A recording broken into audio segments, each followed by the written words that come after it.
Hi friends, welcome to KD service channel.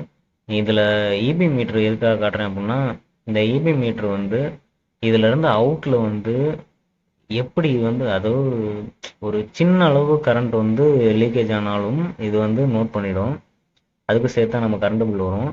இப்போ நீங்கள் வீட்டில் ஒயரிங் பண்ணியிருக்கும்போது ஒரு ஜாயிண்ட் இருக்குது, அந்த ஜாயிண்ட் வந்து லைட்டாக லூஸாக இருக்குன்னு வச்சிங்களேன், அந்த லூஸ்னால கூட உங்களுக்கு கரண்ட் பில் அதிகமாக வரும்.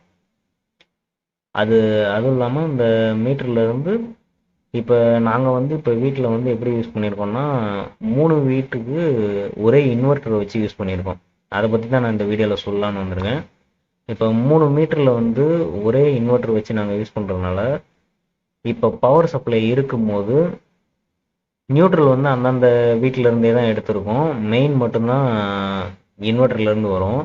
பட் இந்த மாதிரி வந்துச்சு அப்படின்னா 3 மீட்டர்லையுமே வந்து சப்ளை ஓடும். கரண்ட் பில் வந்து பவர் பில் வந்து 3 மீட்டர்லையுமே வரும். அந்த 3 மீட்டர்லையுமே பவர் பில் வராமல் அந்தந்த மீட்டரில் அந்தந்த வீட்டுக்கு மட்டும் பவர் பில் வர மாதிரி ஐடியா பண்ணுறதுக்காக தான் இந்த எக்ஸ்பெரிமெண்ட் மாதிரி ஒன்று பண்ணியிருக்கோம்.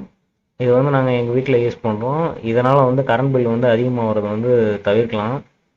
ஒரு இன்வெர்ட்டர் வச்சுக்கிட்டோம் அப்படின்னா ஒரு மீட்டரில் மட்டும்தான் கரண்ட் பில் வரும், மற்ற மீட்டரில் வராது அதிகமாக. அதனால் பவர் பில்லை வந்து கம்மி பண்ணலாம் இதை வச்சு. இந்த வீடியோவில் அதை பற்றி நான் உங்களுக்கு சொல்கிறேன்.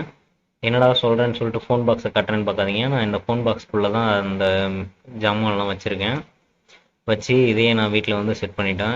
இப்போ பார்த்தீங்கன்னா இது உள்ளுக்கு வந்து இன்புட்டில் வந்து கிட்டத்தட்ட ஒரு 4 ஒயர் வருது.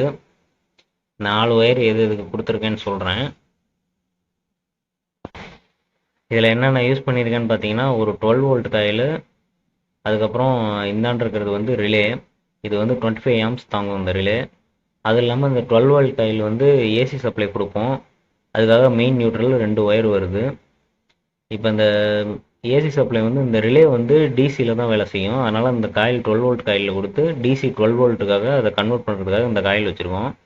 இந்த காயில் வந்து ஏசியை வந்து டிசியாக மாற்றாது, ஒன்லி வோல்டேஜை கம்மி பண்ணி 220லேருந்து 12 வோல்ட்டு கன்வெர்ட் பண்ணி தரும். இதை டிசியாக மாற்றுறதுக்காக அந்த டேப்பில் சுற்றி வச்சுருக்கேன் பார்த்தீங்களா, அதில் வந்து டயோடு இருக்குது, அதை வச்சு போட்டிருக்கேன். இப்போ இது எப்படி வேலை செய்யும்னா, இதை நான் உங்களுக்கு ஒயரிங் வேணும்னா சொல்லுங்கள், நான் ஒரு எக்ஸ்பிளைன் மாதிரி ஒயரிங் வந்து நான் பிரிச்சுட்டு திரும்ப கொடுத்து சொல்லி காட்டுறேன், எப்படின்னு சொல்லி காட்டுறேன். இப்போ இது எப்படி வேலை செய்யுதுன்னு மட்டும் சொல்கிறேன்.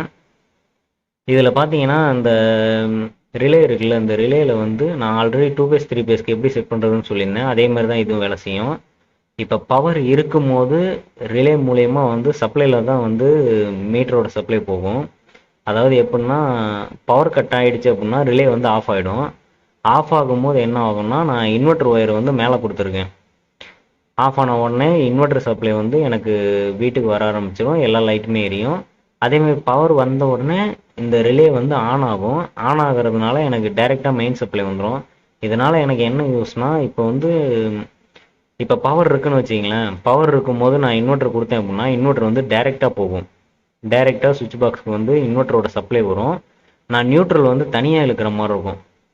ஏன்னா இன்வெர்ட்டரோட சப்ளை கொடுக்கும்போது நான் என்ன பண்ணுவேன், நியூட்ரல் வந்து தனியாக எடுக்கலை அப்படின்னா இந்த மீட்டர்லேருந்து நியூட்ரலும் இன்வெர்ட்டர் எந்த மீட்டரில் கொடுத்துருக்கணும் அந்த மீட்டர்லேருந்து மெயின் வரும். இப்போ எனக்கு வந்து ஒரு லைட் எரியுதுன்னா இப்போ 2 மீட்டர்லேயுமே வந்து பவர் எடுக்க ஆரம்பிக்கும். எனக்கு அந்த மாதிரி எடுக்கக்கூடாதுங்கிறதுக்காக நான் இந்த மாதிரி பண்ணியிருக்கேன். இல்லைனா நான் ரீவயரிங் பண்ணி நியூட்ரலும் கொண்டு வரணும் அந்த மீட்டர்லேருந்து. அது நமக்கு தேவையில்லாத செலவுங்கிறதுனால இப்போ இந்த மாதிரி கொடுத்துட்டேன் அப்படின்னா. அதுவும் இல்லாமல் இதில் இன்னொரு பெனிஃபிட் என்னென்னா, இன்வெர்ட்டர் வந்து ஃபாஸ்ட்டாகவும் சார்ஜிங் ஆகிக்கும். இப்போ எந்த அவுட்புட்டுமே, இப்போ ஒரு மொபைலே எடுத்துங்களேன், மொபைலில் வந்து நீங்கள் வந்து யூஸ் பண்ணிக்கிட்டு இருக்கும்போது சார்ஜ் ஏறுறதுக்கும் யூஸ் பண்ணாமல் வச்சுருக்கும் போது சார்ஜ் ஏறுறதுக்கும் டிஃப்ரெண்ட் இருக்குல்ல. அந்த மாதிரி தான் வந்து இன்வெர்ட்டர் வந்து நம்ம யூஸ் பண்ணிகிட்டு இருக்கும்போது சார்ஜிங் டைம் வந்து ரொம்ப கம்மியாக இருக்கும், ரொம்ப நேரம் சார்ஜ் ஏறும். இப்போ யூஸ் பண்ணாமல் விட்டுட்டிங்க அப்படின்னா சீக்கிரமாக சார்ஜ் ஆகிடும். அதுவும் ஒரு பெனிஃபிட் தான் இதில். அதனால் நான் இந்த ரிலே வந்து யூஸ் பண்ணியிருக்கேன். சப்போஸ் உங்களுக்கு இந்த ரிலேவை பற்றி கனெக்ஷன் ஃபுல்லாக தெரியணும்னா சொல்லுங்கள், நான் ஒரு வீடியோவில் கனெக்ஷன் போடுறேன். இதை நான் உங்களுக்கு சொல்லணுங்கிறதுக்காக தான் இப்போ சொன்னேன். ஏன்னா இது ரொம்ப நாளாக சொல்லணும்னு பார்த்துட்டு இருந்தேன், இன்றைக்கி தான் சொல்ல முடிஞ்சது. அதனால் இன்றைக்கி நான் இதை சொல்கிறேன். சரி, ஓகே ஃப்ரெண்ட்ஸ், இது உங்களுக்கு கனெக்ஷன் தெரியணும்னா சொல்லுங்கள், நான் எல்லா கனெக்ஷனும் பிரிச்சுட்டு திரும்ப ஒரு வீடியோ போடுறேன். ஓகே ஃப்ரெண்ட்ஸ், பாய். நெக்ஸ்ட் வீடியோவில் மீட் பண்ணுவோம்.